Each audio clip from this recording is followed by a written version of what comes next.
The Victorian era is known for fancy clothes, wacky mustaches, and society-wide sexual repression. But it should probably also be known for being the time when actual, literal mummies were ground up and used in paint. Yep, the Victorian era was extremely messed up. Orphan exports.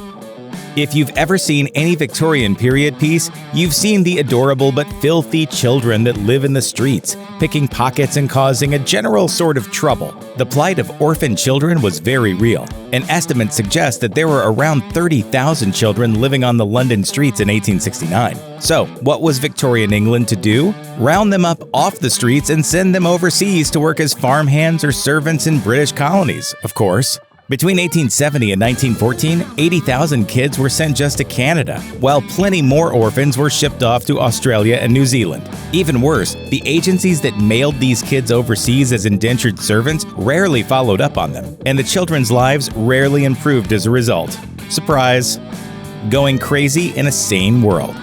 According to Cornwall's Bodmin Hospital, the population of England's insane asylums skyrocketed through the 19th century. Apparently, most of the patients fell under three extremely broad labels: the manic, the melancholic, and those with dementia. But those weren't the only messed up reasons you could be committed, nor was England the only place that went a little crazy with all the crazy.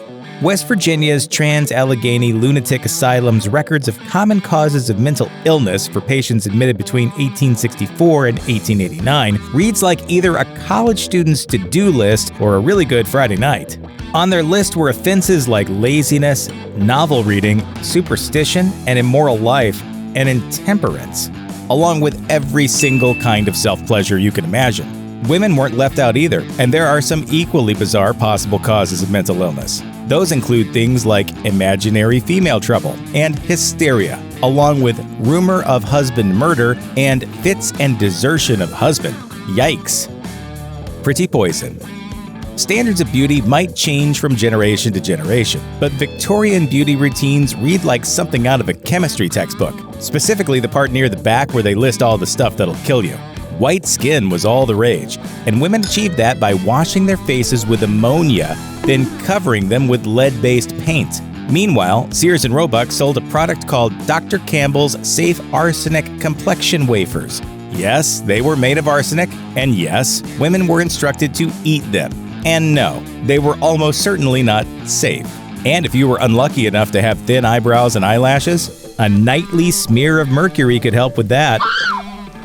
Mummy smearest. The whole 19th century was defined by a messed up British obsession with all things Egyptian, and mummies were front and center when it came to the Victorians' weird fetish. Want proof? Well, Victorian paint makers used actual ground-up mummies as one of the ingredients in brown paint named, what else? Mummy Brown. The paint was hugely popular throughout the Victorian era, even though some people thought making paint out of mummies, which are actual dead human bodies, was wrong. Meanwhile, other critics said Mummy Brown made for poor quality paint, because priorities. Hell's Kitchen.